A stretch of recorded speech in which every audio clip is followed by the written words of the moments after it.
Hello दोस्तों, concept builder पे फिर एक बार आपका स्वागत है। दोस्तों, आज हम कंपाउंड इंटरेस्ट का पार्ट 6 डिस्कस करेंगे, जिसमें हम लोग ये देखेंगे कि हम लोग टाइम कैसे फाइंड करेंगे। कंपाउंड इंटरेस्ट के चैप्टर में टाइम फाइंड करना एक बेहद ही इम्पोर्टेंट टॉपिक हो जाता है, क्योंकि इससे बहुत सारे क्वेश्चंस पूछे जाते हैं। टाइम निकालने से पहले हम लोग कुछ बेसिक कॉन्सेप्ट की बात करेंगे, ताकि जो लोग पहली बार वीडियो देख रहे हैं उनको बिल्कुल समझ में आ जाए। चलिए शुरुआत करते हैं। थोड़ा सा बैक हम जाते हैं कि कैसे हम लोग कंपाउंड इंटरेस्ट के फंक्शन को कैलकुलेट करते थे। एक एग्जांपल लेते हैं, वैसा एग्जांपल लेके चलते हैं जिसमें रेट, टाइम और रेट दोनों दिया है। एक एग्जांपल लेते हैं कि रेट मान लेते हैं कि 20% दिया हुआ है क्वेश्चन में, और टाइम 2 ईयर्स का था। तो P और A के बीच जो हम लोग निकालेंगे रेशियो, देखेंगे कि रेशियो क्या होता है। 20% का फ्रैक्शन वैल्यू अगर निकालेंगे तो रेट का फ्रैक्शन वैल्यू निकलेगा 1/5। 1/5 रेट निकला, इसका मतलब हुआ कि 5 क्या है, प्रिंसिपल है, और 1 क्या है, इंटरेस्ट है। यानी ये प्रिंसिपल को इंडिकेट करता है और ये इंटरेस्ट को इंडिकेट करता है। तो दोनों को जोड़ेंगे तो क्या निकलेगा, मेरा अमाउंट निकलेगा, और अमाउंट कितना निकलेगा, 6 निकलेगा। तो P और A के बीच रेशियो जो निकलेगा फर्स्ट ईयर वह निकलेगा 5 और ये 6 निकलेगा।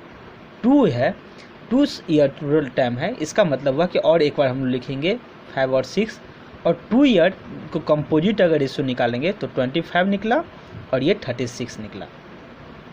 दोस्तों, यहाँ पे एक चीज़ गौर करना है कि 2 ईयर के केस में P और A का फाइनल जो रेशियो निकलेगा वह 25 और 36 निकला, जो कि एक स्क्वायर है। ये चीज़ ध्यान में रखना है कि 2 ईयर के केस में स्क्वायर ही रेशियो निकलेगा। तो 3 ईयर के केस में क्या निकलेगा, देखते हैं क्या होगा। इसी क्वेश्चन को लेते हैं कि रेट 20% है और टाइम हम लोग 3 ईयर्स को लेकर चलते हैं। तब अगर इसका फ्रैक्शन वैल्यू निकालेंगे तो क्या निकलेगा, 1/5 ही निकलेगा फ्रैक्शन वैल्यू। और P और A के बीच अगर रेशियो देखते तो P 5 अगर होगा तो ये 6 होगा, क्योंकि ये प्रिंसिपल और अमाउंट जुट के 6 होगा। 3 ईयर के केस में हम लोग 3 बार लिखेंगे, 5 6, यहाँ निकलेगा 125 और यहाँ निकलेगा 216। मतलब 3 ईयर के केस में जो प्रिंसिपल और अमाउंट का रेशियो निकला वह 125 और 216 ही निकला। तो दोस्तों, किसी भी क्वेश्चन में अगर P और A के बीच हम रेशियो फाइंड कर लेते हैं तो मेरा टाइम आराम से निकल जाएगा, क्योंकि रेशियो ही डिसाइड करता है कि T क्या होगा। अगर रेशियो स्क्वायर निकला तो टाइम 2 ईयर्स का होना निश्चित है, अगर स्क्वायर क्यू निकला तो टाइम 3 ईयर का होना निश्चित है। देखते हैं कि 4 ईयर के केस में क्या होता है। 4 ईयर के केस में हम लोग देखेंगे क्या, इसी क्वेश्चन को लेते हैं कि टाइम 4 ईयर दिया है और रेट आपका 20% दिया है। तो क्या होगा, 20% का फ्रैक्शन वैल्यू 1/5 होगा। 1/5 होगा तो P और A के बीच अगर इसको निकालेंगे तो 5 और 6 होगा, 5 और 6 होगा, फिर 5 और 6 निकलेगा। इस प्रकार इसके बीच का जो रेशियो निकलेगा 525 होगा, 125 और ये 625 निकलेगा। और 6 का ये निकालेंगे तो कितना निकलेगा, 1296 निकलेगा। दोस्तों, यहाँ पे एक गौर करने वाली चीज़ है कि 4 ईयर के केस में P और अमाउंट का जो रेशियो निकला वह 625 और 1296 निकला, और ये भी स्क्वायर ही है। तो अब क्वेश्चन ये उठता है कि क्या स्क्वायर के केस में हम लोग यहाँ पे 2 ईयर मान लिए थे और यहाँ पे स्क्वायर ही निकला, तो क्या टाइम 2 ईयर्स है, नहीं, टाइम 4 ईयर है। तो क्वेश्चन को कैसे मूव करेंगे और कैसे फाइंड एग्जैक्ट टाइम करेंगे, क्योंकि ये कंसेप्ट यहाँ पे थोड़ा फेल नज़र आता है कि अगर 25 36 स्क्वायर है तो टाइम 2 ईयर हुआ, यहाँ भी तो स्क्वायर था, तो फिर टाइम 2 ईयर्स क्यों नहीं हुआ। तो इसके लिए हम लोग रेट को सेटिस्फाइड करना सीखेंगे कि रेट जो क्वेश्चन में दिया है अगर सेटिस्फाइड कर गया तो सही है। चलिए यहाँ पे रेट सेटिस्फाइड करते हैं कि रेट होगा कितना। किसी भी 1 ईयर को लेकर चलते हैं हम लोग, ये फर्स्ट ईयर का है तो ये सेकंड ईयर का है, इसमें ये फर्स्ट ईयर का, ये सेकंड ईयर का, ये थर्ड ईयर का है। किसी भी 1 ईयर में हम लोग देखते हैं कि अगर 5 है ये और ये 6 है, यानी प्रिंसिपल 5 और अमाउंट 6 है, इसका मतलब हुआ कि यहाँ पे इंटरेस्ट 1 मिला है। अगर रेट निकालेंगे तो रेट का फार्मूला क्या होता है, interest into 100 divided by P into time, यही फार्मूला होता है। इस फार्मूला के थ्रू अगर यहाँ पर रेट निकालेंगे तो कितना निकलेगा, प्रिंसिपल और अमाउंट के बीच अगर रेट निकालेंगे तो निकलेगा कितना, 1 निकलेगा मेरा इंटरेस्ट, यानी अमाउंट में से प्रिंसिपल को माइनस कर देंगे तो इंटरेस्ट निकलेगा, इंटू 100 यानी कि 100 होगा, डिवाइडेड बाई पी कितना होगा 5, यानी इसको अब टाइम कितना होगा 1 होगा, यानी इसको जब कैंसिल करेंगे तो कितना निकलेगा 20 निकला, जो कि क्वेश्चन में दिया हुआ है 20%। इसका मतलब ये सही है। इस केस में अगर टाइम निकालेंगे तो क्या होगा, यहाँ भी 5 और 6 ही है, 5 और 6 अगर है तो वहाँ भी इंटरेस्ट कितना निकलेगा, इंटरेस्ट निकलेगा 1, और 1 इंटू 100 होगा, डिवाइडेड बाई पी कितना होगा, P5 हुआ। इसका मतलब यहाँ भी 20% निकला। दोस्तों ये 5 लेने का, ये 5 कहाँ से आया, तो अगर टाइम 3 इयर्स दिया है तो ये किसका क्यूब है, ये 5 का क्यूब है और ये 6 का क्यूब है। तो इस 5 और 6 को लिए, यानी जिस नंबर का स्क्वायर होगा या जिस नंबर का क्यूब होगा उसी को लेना है, वो चीज़ आपको यहाँ पे क्लियर हो जाएगा। तो 20% निकला, ये भी सेटिस्फाइड है। लेकिन इस केस में देखेंगे तो ये 25 का स्क्वायर है और ये 36 का स्क्वायर है। किसका है 36 का स्क्वायर, ये 25 का। ये किसका स्क्वायर था 5 का, और ये किसका स्क्वायर था 6 का था। यहाँ पे 2 ऑप्शन आ रहा है, टाइम 2 इयर्स होगा या फिर टाइम 4 इयर्स होगा, दोनों में क्या होगा। तो ध्यान देना है, हम लोग पी किसको माने थे, जिस नंबर का स्क्वायर निकला वही पी माने थे। यहाँ पे अगर हम रेट निकालेंगे तो रेट क्या निकलेगा, अगर अमाउंट ये है और ये 25 मेरा क्या निकला प्रिंसिपल निकला, तो इसको अगर बेस मानेंगे तो कितना होगा, इंटरेस्ट कितना निकलेगा 11 निकलेगा। तो क्या होगा 11 इंटू 100 डिवाइडेड बाय 25 होगा, यानी कितना होगा 4 से कटा 44% निकलेगा, जबकि क्वेश्चन में रेट 20% दिया है। इसका मतलब ये हुआ कि अगर रेट 44% निकला और क्वेश्चन में 20% दिया है तो टाइम 2 इयर्स नहीं होगा। तब होगा क्या, तब हम लोग फिर इसका निकालेंगे कि ये किसका ये स्क्वायर होगा। तो हम लोग ये फाइंड कर लेंगे कि ये 5 और ये 6 का स्क्वायर बन सकता है। इसका मतलब हुआ कि 5 और 6 लेने पे इंटरेस्ट जो होगा वह 1 आएगा, 1 इंटू 100 डिवाइडेड बाई 5 अगर करेंगे तो कितना निकलेगा 20 निकला। इसका मतलब हुआ कि स्क्वायर का भी अगर हम फिर बाद में निकालेंगे कि जो स्क्वायर निकला क्या वो फिर स्क्वायर बन रहा है। अगर स्क्वायर बनता है तो हम लोग 5 और 6 को लिए, उस केस में मेरा 20% रेट निकल गया। इसका मतलब ये हुआ कि ये 4 ईयर का केस होगा, यानी जब फाइनली पी और ए का रेशियो स्क्वायर निकला तो टाइम 2 इयर्स का, जब क्यू निकला तो 3 इयर्स का। जब स्क्वायर का स्क्वायर निकालना ज़रूरत पड़ जाए तो वहाँ पे टाइम 4 ईयर हो जाएगा। अगर यहाँ पे 5 और 6 भी किसी का क्यूब रहता तो यहाँ पे 9 इयर्स हो जाता। तो समझना फिर से है कि जब रेशियो निकाले, 4 ईयर के केस को थोड़ा ध्यान से समझते हैं, जब रेशियो निकाले तो वह रेशियो जो निकला ऑलरेडी एक स्क्वायर निकल गया। इसका मतलब फिर एक बार हम लोग इसका निकालेंगे कि किसका स्क्वायर है ये। तो जब स्क्वायर का स्क्वायर के केस में हुआ तो टाइम 2 इयर्स नहीं होकर के 4 इयर्स होगा। इस बेसिस पे हम लोग कुछ क्वेश्चंस को देखते हैं। दोस्तों ये क्वेश्चन LIC AAO 2003 का क्वेश्चन है, जिसमें P 30,000 दिया है और रेट 7% पर एनम दिया है, कंपाउंड इंटरेस्ट 4,347 दिया है और टाइम आपको फाइंड करना है। तो हर क्वेश्चन की तरह इसमें भी हम लोग P और A के बीच रेशियो निकालते हैं। P कितना दिया है, P 30,000 दिया है और अमाउंट कितना दिया है, अमाउंट दिया नहीं है। तो हम लोग क्या करेंगे, जब प्रिंसिपल में कंपाउंड इंटरेस्ट जोड़ देंगे तो अमाउंट निकल जाएगा, और अमाउंट अगर निकालेंगे तो कितना होगा 30,000 में 4,000 जोड़ना है तो कितना होगा 34,347 ये निकला। जब P और A के बीच हम रेशियो निकालेंगे तो कितना निकलेगा, ये 30,000 होगा, ये 34,347 होगा। जब रेशियो निकालेंगे 3 से कैंसिल करेंगे तो ये 10,000 का निकलेगा और ये निकलेगा 11449 निकला। अब देखेंगे कि क्या ये स्क्वायर है या क्यूब है। अब तो ये कैंसिल होगा नहीं, तो 10,000 भी स्क्वायर है और ये भी स्क्वायर है। ये किसका स्क्वायर है 100 का, और ये किसका स्क्वायर है 107 का। यहाँ पे अब स्क्वायर नहीं निकल रहा है। अगर अब फिर स्क्वायर निकलता, यानी ये भी किसी न किसी का स्क्वायर आता, तो टाइम 4 ईयर होता। लेकिन वैसा तो केस आया नहीं। क्या आया कि ये 100 और ये 107 आया, यानी P और A के बीच जो रेशियो निकला वह स्क्वायर ही निकला। इसका मतलब टाइम क्या होगा, 2 ईयर्स होगा इस क्वेश्चन में, और ये आपका आंसर। चलिए क्वेश्चन और लेते हैं कि क्वेश्चन दिया है कि a sum of ₹2,304 becomes ₹2,500 at the rate of 100% per annum, then find the time. इस क्वेश्चन में क्या करेंगे, P और A के बीच हम लोग फिर रेशियो निकालेंगे। तो P कितना लेंगे, 2304 लेंगे, और ये कितना लेंगे, 2500 लेंगे। तो 2304 और 2500, तो ठीक है, 2304 और 2500 क्या ये स्क्वायर है, तो निश्चित रूप से स्क्वायर है।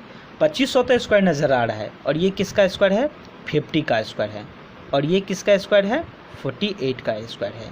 इसका मतलब हुआ कि टाइम यहाँ भी क्या होगा, 2 ईयर का होगा। क्यों, क्योंकि स्क्वायर निकल गया। अगर स्क्वायर और ये भी अगर रेशियो भी स्क्वायर निकलता तो टाइम 4 ईयर का होता, लेकिन वैसा केस आया नहीं। इसका मतलब हुआ कि 48 और 50 ये का स्क्वायर 2304 और 2500 है। इसका मतलब टाइम यहाँ भी क्या होगा, 2 ईयर्स का ही होगा, यानी आपका आंसर 2 ईयर होगा। सॉरी, यहाँ पे रेट जो था वो दूसरा था, 4/1/6% है, 100% नहीं है। 4/1/6% के रेट से हम लोग रेट निकालेंगे। तो चेक करते हैं कि क्या ये 2 ईयर सही है। तो जिस नंबर का स्क्वायर निकला वो उसके बीच का डिफरेंस निकालेंगे। तो डिफरेंस कितना निकला, 2 निकला। तो ये P है और ये A है, तो 2 क्या कहलाएगा, इंटरेस्ट कहलाएगा। तो रेट निकालने का तरीका क्या है, इंटरेस्ट, यानी 2 × 100 डिवाइडेड बाई P होगा, और P कितना है, 48 है। कैंसिल करेंगे तो कितना होगा, 24 होगा। फिर 4 से कैंसिल करेंगे तो कितना निकलेगा, 25 निकलेगा, यानी क्या निकलेगा, 4/1/6% रेट निकला, जो कि वहाँ भी है। इसका मतलब ये सही है। चलिए क्वेश्चन और देखते हैं। क्वेश्चन है कि a sum becomes 8 times at the rate of 100% per annum, then time is equal to what. इस क्वेश्चन में क्या देखेंगे कि प्रिंसिपल और अमाउंट के बीच रेशियो निकालेंगे। क्या बोला कि कोई भी सम 8 टाइम्स हो जाता है, तो सम मतलब प्रिंसिपल, तो प्रिंसिपल हम लोग मान लेते हैं कि 1 होगा, और तो अमाउंट कितना होगा, 8 होगा, और यही रेशियो भी निकलेगा। तो P और A के बीच अगर रेशियो निकला 1 और 8 का, तो ये तो कंफर्म हो गया कि ये स्क्वायर होगा नहीं होगा। रीज़न कि P और A के बीच कोई रेशियो नहीं निकला, तो क्या 8 क्यूब हो सकता है, और ऑब्वियस सी बात है ही। तो ये 1 का क्यूब है, 1 का क्यूब करेंगे तो 1 ही होगा, और 8 को क्या लिखेंगे, 2 का क्यूब लिखेंगे। इसका मतलब ये हुआ कि P 1 का रेशियो है, और अमाउंट जो है P और अमाउंट के बीच जो रेशियो निकला 1:2 का निकला, और ये 2 का क्यूब है, ये 1 का क्यूब है। इसका मतलब टाइम यहाँ पे क्या होगा, 3 ईयर्स का होगा। चेक करते हैं कि क्या टाइम 3 ईयर्स सही है या नहीं है। तो ये प्रिंसिपल है और ये अमाउंट है, यानी प्रिंसिपल कितना निकला है, 1, और अमाउंट का रेशियो कितना निकला, 2 निकला। तो इस दोनों के बीच का डिफरेंस क्या होगा, CI कहलाएगा, और CI कितना होगा, 1 ही होगा। तो जब रेट निकालेंगे तो 1 × 100 डिवाइडेड बाई P करेंगे, और P कितना है, 1, यानी कि 100% ही होगा। इसका मतलब दिया भी है कि एट द रेट ऑफ 100%।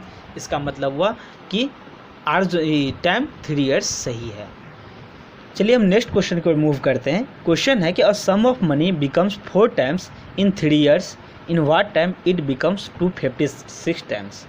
दोस्तों ये नया क्वेश्चन है, इसको थोड़ा हम लोग फिर से समझते हैं। बोला कि a sum of money become 4 time in 3 years. तो हम लोग क्या करेंगे कि 3 ईयर्स में कितना हो जाता है, 3 ईयर्स में हो जाता है 4 टाइम्स।